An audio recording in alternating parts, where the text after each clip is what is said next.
From Korea to Germany. From Alaska to Puerto Rico.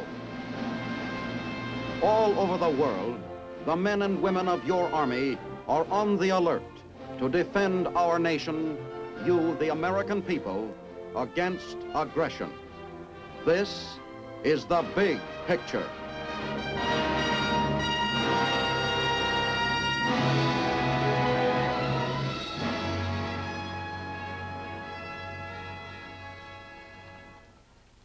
Welcome to The Big Picture, presented by your United States Army. I'm Captain Carl Zimmerman. Enough and on time. That's the story we tell you today. The story of the Army Quartermaster Corps. First, we'd like you to meet the Quartermaster General of the Army. Speaking direct from Washington, D.C., here is Major General George A. Horkin. Thank you, Captain Zimmerman. We have a big story to tell in the Quartermaster Corps, for ours is a vast and many-sided mission. Stated briefly, the job of the Quartermaster Corps is to assure that the American soldier continues to be the best fed, the best clothed, and the best equipped fighting man in the world. We have worked with producers of the big picture to bring you pictures showing some of the more representative jobs of the Corps. We realize that the job of developing, procuring, and supplying all of these items, plus the services provided for the troops by our Corps, cannot be capsuled into a half-an-hour program. But the show to follow will hit some of the high spots of the Quartermaster operation.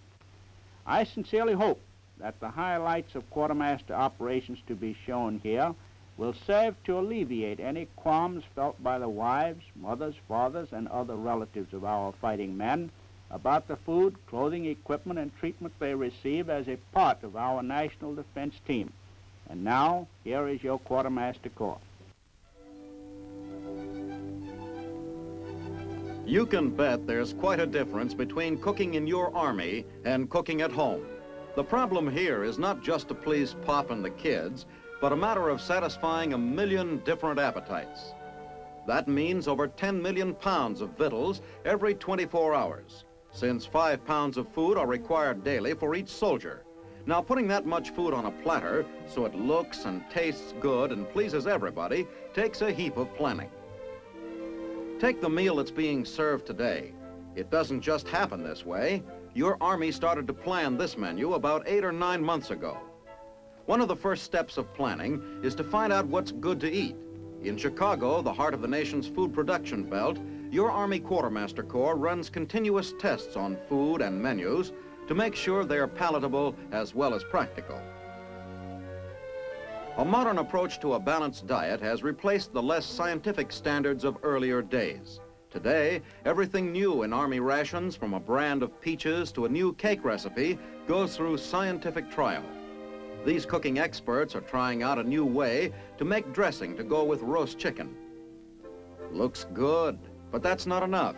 It must be tested before the recipe can be passed. The food is put on a turntable, which leads into the next room. Here we find the testers. These taste-conscious folks grade the various foods and recipes according to flavor. Each tester picked for the job has already passed through a test of his own to make sure his taste buds are keen. The rooms where the testers work are air-conditioned and scientifically lighted, so the odor and color of the food will not affect the verdict. When the results are added up, if the dressing for roast chicken has won a passing grade, many cooks in Army mess halls will be dishing it out some months ahead. Nutritionists and food experts of the Office of the Quartermaster General are now working on the new master menu, which suggests the composition of every meal for every day of the coming year. In the planning stage, every meal is balanced for its nutritional value, according to standards set by the Office of the Surgeon General. Once it is set, the master menu is distributed to all Army installations 6 months in advance. Only those soldiers who have requested it are assigned for training in the Army Food Service. Once they qualify, they're taught every trick of Army culinary art, which certainly comes in handy for a soldier returning to civilian life. Though bread baking nowadays is done almost entirely by professional bakers, these soldiers quickly learn to turn out a tasty loaf. The bulk of bread eaten by soldiers today is a product of Army bakeries. Here's a jumbo-sized steam cooker that has passed quartermaster laboratory experiments and is now making its appearance in many Army kitchens. This is a new airplane oven designed to heat frosted food for flyers. After only a few minutes in the oven, out comes an entire meal piping hot and ready to eat. The new radar stove bakes a potato by electronics in 2 minutes flat, a steak in exactly 40 seconds. Storage and preservation of food is a particularly important consideration. Here's a gadget your Army uses that wraps food in airtight envelopes that protects against spoilage. This group of super chefs is training at the Advanced School Service course in Fort Lee, Virginia. They're learning the finer points of culinary skill, which they will in turn teach to Army cooks. The menu changes every day, and so everybody's favorite has to appear on the mess hall table every so often. If it's bacon and eggs for today's breakfast, wheat cakes and bacon will turn up tomorrow. Typical of 3 consecutive suppers are roast pork, roast beef, and salmon patties. The final test of an Army meal is how much the soldier eats of what's served on his tray, and that is answered by the record, which shows that most recruits gain several pounds during the first weeks of service. It is also answered by information from the clothing service of your Army Quartermaster Corps, which tells us that during the first 3 months, many recruits turn in their uniforms for a larger size. It is a responsibility of the Army Command to provide the best fit possible from its stocks, and if the fit is not satisfactory, to arrange for individual alterations. Provision is made for competent tailors to make the alterations necessary to give the uniform a good fit and appearance. Each private feels proud and looks snappy in that Class A uniform. A recruit is issued a complete set of clothing suitable for his needs, suntans for summer and ODs for winter, clothing for the tropics, field outfits with 2 pairs of pants, wool inside, cotton outside, the new Arctic uniform complete with parkas. At a quartermaster laboratory in Philadelphia, clothing fabric goes through a rough obstacle course. In one experiment, the cloth goes through a machine that tests how strong it is by pulling it apart and measuring the resistance. Another machine rubs the fabric against an emery cloth to see how it stands up under wear. There's a flexing machine that puts a sleeve through the wear and tear a soldier in active field training would give it. Still another gadget pounds water into a fabric to determine how much dampness it will absorb if worn in the rain. The main objective of quartermaster research is to develop a cloth that is fireproof, waterproof, and wind resistant.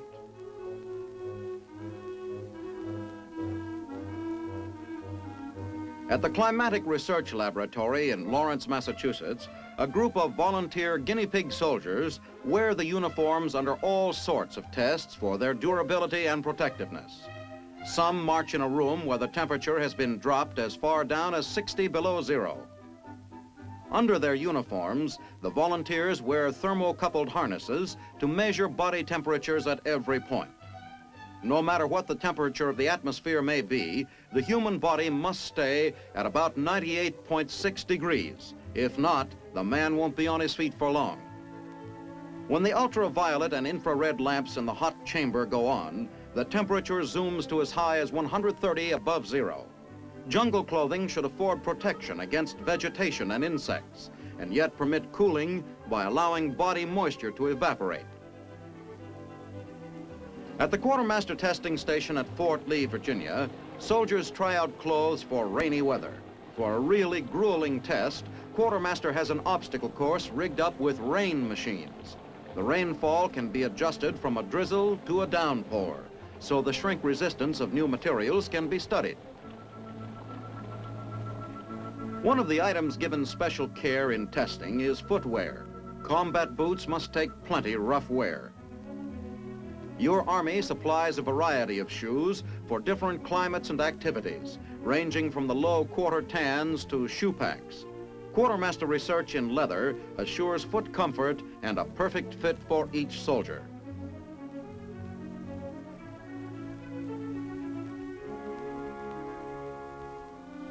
Fit.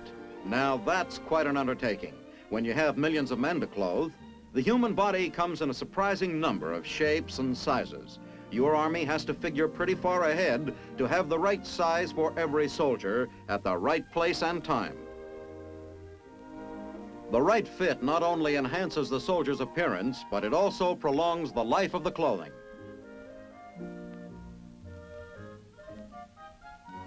Inside and out, no soldier of any army is supplied, clothed, and fed as your American fighter. You can be sure that he has everything he needs for his personal maintenance, thanks to your Army's storekeeper, the Quartermaster Corps.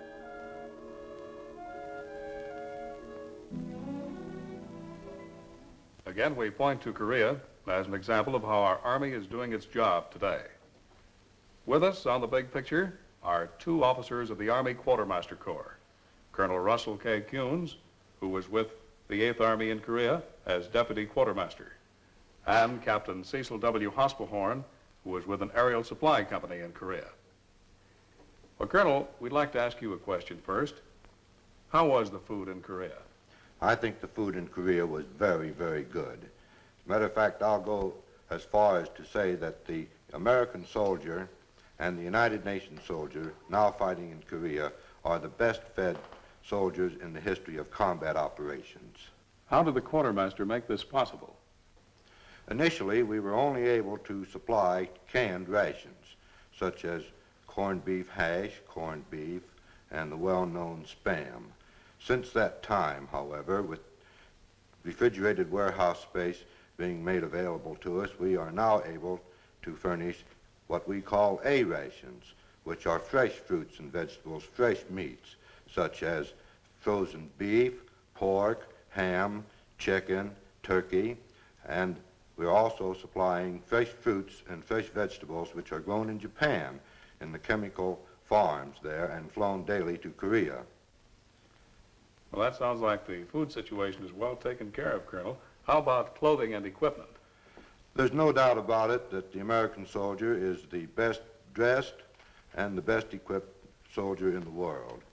We have been responsible for supplying some of the other United Nations with our equipment, and the minute they saw it, it became very much in demand. This equipment, of course, is furnished to other United Nations on a reimbursement basis. Well, now, Colonel, footwear has been a problem for the Army here and there, and the footwear for the frontline soldier. Have we solved this problem? We, in an attempt to solve the problem, have issued and introduced to Korea the new insulated combat boot, which keeps the soldier's foot much warmer and also is much easier for the soldier to march in.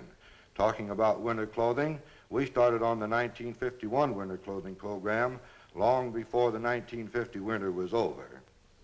In July of 1951, the 1951 clothing was beginning to reach Korea from the United States and from Japan. And by phasing the shipments forward, we were able to get all of the winter clothing items required for the winter campaign into the hands of combat troops by the 15th of October last year.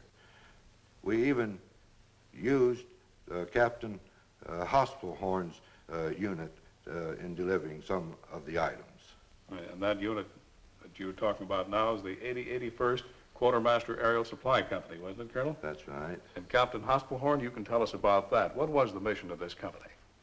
Our mission was to deliver to all units in Korea equipment and supplies of all classes by airdrop when other means of supplying them were not available. We would receive those supplies, temporarily store them, rig them for airdrop. We would load them in the aircraft and fly with them to perform the ejection over the drop zone itself. Now, you've seen a lot of airdrops in Korea. Which one stands out in your memory more than any other? Initially, when we arrived in Korea, we supported the airborne drop of the 187th Airborne Regimental Combat Team. We dropped the supplies for them, the quarter-ton trucks, three-quarter-ton trucks. The largest piece that we dropped was the 9,000-pound 90-millimeter anti-tank gun. I believe the most interesting, however, was the drop of the bridge in the Chosin Reservoir. Tell us about that operation. We received a message from the Chosin Reservoir that they had a bridge they wanted to drop. And I left with 3 men and the equipment that I thought could drop any type bridge that they could fit inside of the C-119 type aircraft. Mm-hmm. You're dropping a complete bridge. That's right. Well, what did they need this bridge for? There was a section blown out of the mountain road in the Chosin Reservoir that they needed this road to withdraw from that area.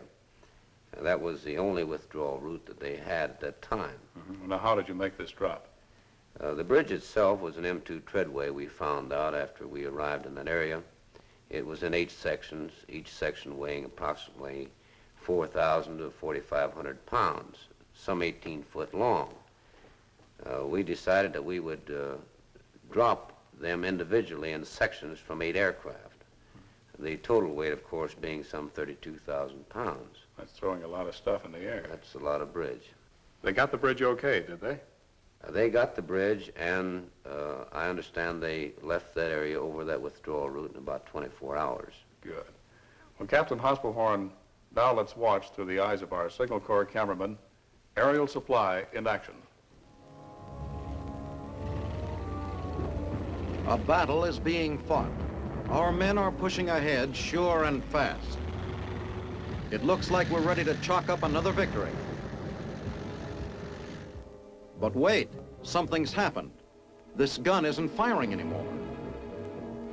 Everything is at a standstill. Tanks, trucks, machine guns, men. They're all idle. Why? Why this abrupt change of pace? The answer is painfully simple. This unit has run out of fuel and supplies.